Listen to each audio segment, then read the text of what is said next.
Spirit Teachings. Published by M.A. Oxon, through the Psychological Press Association in 1883. Preface. Some apology may be deemed necessary for the publication of this book. My excuse is to be found in the following facts.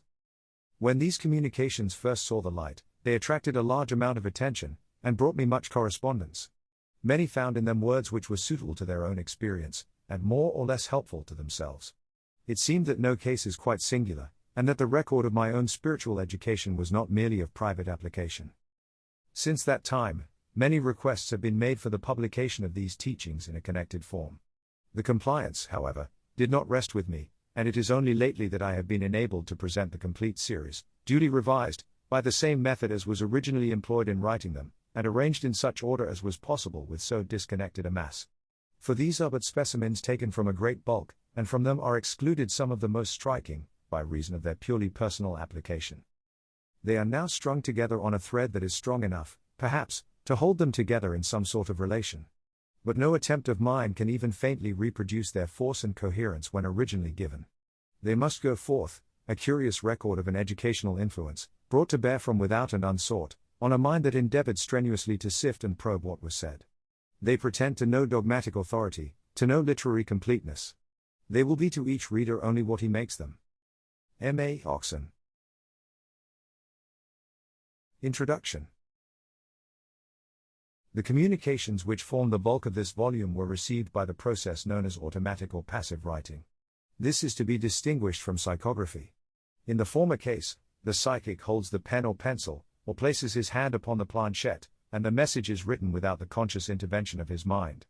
In the latter case, the writing is direct, or is obtained without the use of the hand of the psychic, and sometimes without the aid of pen or pencil. Automatic writing is a well-known method of communication with the invisible world of what we loosely call spirit. I use that word as the most intelligible to my readers, though I am well aware that I shall be told that I ought not to apply any such term to many of the unseen beings who communicate with earth, of whom we hear much and often as being the reliquaries of humanity, the shells of what once were men. It is no part of my business to enter into this moot question. My interlocutors call themselves spirits, perhaps because I so called them, and spirits they are to me for my present purposes. These messages began to be written through my hand just 10 years since, 30th of March 1873, about a year after my first introduction to spiritualism. I had had many communications before, and this method was adopted for the purpose of convenience, and also to preserve what was intended to be a connected body of teaching. The laborious method of rapping out messages was manifestly unfitted for communications such as those which I here print. If spoken through the lips of the medium in trance, they were partially lost, and it was, moreover, impossible at first to rely upon such a measure of mental passivity as would preserve them from admixture with his ideas. I procured a pocketbook, which I habitually carried about with me. I soon found that writing flowed more easily when I used a book that was permeated with the psychic aura, just as raps come more easily on a table that has been frequently used for the purpose, and as phenomena occur most readily in the medium's own room. When Slade could not get messages on a new slate, he rarely failed to get one on his own seasoned one. I am not responsible for the fact, the reason for which is sufficiently intelligible. At first the writing was very small and irregular, and it was necessary for me to write slowly and cautiously, and to watch the hand, following the lines with my eye, otherwise the message soon became incoherent, and the result was mere scribble. In a short time, however, I found that I could dispense with these precautions. The writing, while becoming more and more minute, became at the same time very regular and beautifully formed. As a specimen of calligraphy, some of the pages are exceedingly beautiful. The answers to my questions, written at the top of the page, were paragraphed, and arranged as if for the press, and the name of God was always written in capitals, and slowly, and, as it seemed, reverentially. The subject matter was always of a pure and elevated character, much of it being of personal application, intended for my own guidance and direction. I may say that throughout the whole of these written communications, extending in unbroken continuity to the year 1880, there is no flippant message, no attempt at jest, no vulgarity or incongruity, no false or misleading statement, so far as I know or could discover, nothing incompatible with the avowed object, again and again repeated, of instruction, enlightenment, and guidance by spirits fitted for the task. Judged as I should wish to be judged myself, they were what they pretended to be. Their words were words of sincerity, and of sober, serious purpose.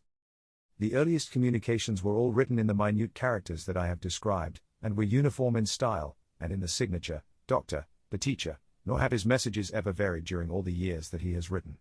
Whenever and wherever he wrote, his handwriting was unchanged, showing indeed, less change than my own does during the last decade. The tricks of style remained the same, and there was, in short, a sustained individuality throughout his messages. He is to me an entity, a personality, a being with his own idiosyncrasies and characteristics, quite as clearly defined as the human beings with whom I come in contact, if, indeed, I do not do him injustice by the broad comparison. After a time, communications came from other sources, and these were distinguished, each by its own handwriting, and by its own peculiarities of style and expression. These, once assumed, were equally invariable. I could tell at once who was writing by the mere characteristics of the calligraphy. By degrees I found that many spirits, who were unable to influence my hand themselves, sought the aid of a spirit rector, who was apparently able to write more freely, and with less strain on me, for writing by a spirit unaccustomed to the work was often incoherent, and always resulted in a serious drain upon my vital powers. They did not know how easily the reserve of force was exhausted, and I suffered proportionately. Moreover, the writing of the spirit who thus became a sort of amanuensis was fluent and easy to decipher, whereas that of many spirits was cramped, archaic in form, and frequently executed with difficulty, and almost illegible. So it came to pass that, as a matter of ordinary course, rector wrote, but, when a spirit came for the first time, or when it was desired to emphasize a communication, the spirit responsible for the message wrote for himself. It must not be assumed, however, that all messages proceeded from one solitary inspiration. In the case of the majority of the communications printed in this volume, this is so. The volume is the record of a period during which Imperator was alone concerned with me, though, as he never attempted writing, rector acted as his amanuensis. At other times, and especially since that time, communications have apparently proceeded from a company of associated spirits, who have used their amanuensis for the purpose of their message. This was increasingly the case during the last 5 years that I have received these communications. The circumstances under which the messages were written were infinitely various. As a rule, it was necessary that I should be isolated, and the more passive my mind the more easy was the communication. But I have received these messages under all sorts of conditions. At first they came with difficulty, but soon the mechanical method appeared to be mastered, and page after page was covered with matter of which the specimens contained in this book will enable the public to judge. What is now printed has been subject to revision by a method similar to that by which it was written. Originally published in the Spiritualist newspaper, the messages have been revised, but not substantially altered by those who first wrote them. When the publication in the Spiritualist was commenced, I had no sort of idea of doing what is now being done. Friends desired specimens to be published, and the selection was made without any special regard to continuity. I was governed only by a desire to avoid the publication of what was of personal interest only, and I perforce excluded much that involved allusion to those still living whom I had no right to drag into print. I disliked printing personal matter relating to myself. I had obviously no right to print that which concerned others. Some of the most striking and impressive communications have thus been excluded, and what is printed must be regarded as a mere sample of what cannot see the light now, and which must be reserved for consideration at a remote period when I and those concerned can no longer be aggrieved by its publication. It is an interesting subject for speculation where my own thoughts entered into the subject matter of the communications. I took extraordinary pains to prevent any such admixture. At first the writing was slow, and it was necessary for me to follow it with my eye, but even then the thoughts were not my thoughts. Very soon the messages assumed a character of which I had no doubt whatever that the thought was opposed to my own.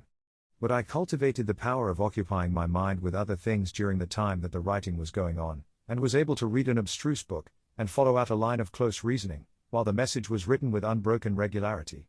Messages so written extended over many pages, and in their course there is no correction, no fault in composition, and often a sustained vigor and beauty of style. I am not, however, concerned to contend that my own mind was not utilized, or that what was thus written did not depend for its form on the mental qualifications of the medium through whom it was given. So far as I know, it is always the case that the idiosyncrasies of the medium are traceable in such communications. It is not conceivable that it should be otherwise. But it is certain that the mass of ideas conveyed to me were alien to my own opinions, were in the main opposed to my settled convictions, and moreover, that in several cases information, of which I was assuredly ignorant, clear, precise, and definite in form, susceptible of verification, and always exact, was thus conveyed to me. As at many of the seances, spirits came and rapped out on the table clear and precise information about themselves, which we afterwards verified, so on repeated occasions was such information conveyed to me by this method of automatic writing. I argue from the one case to others. In one I can positively assert and prove the conveyance of information new to me. In others I equally believe that I was in communication with an external intelligence that conveyed to me thoughts other than my own. Indeed, the subject matter of many of the communications printed in this volume will, by its own inherent quality, probably lead to the same conclusion. I never could command the writing. It came unsought usually, and when I did seek it, as often as not I was unable to obtain it. A sudden impulse, coming I knew not how, led me to sit down and prepare to write.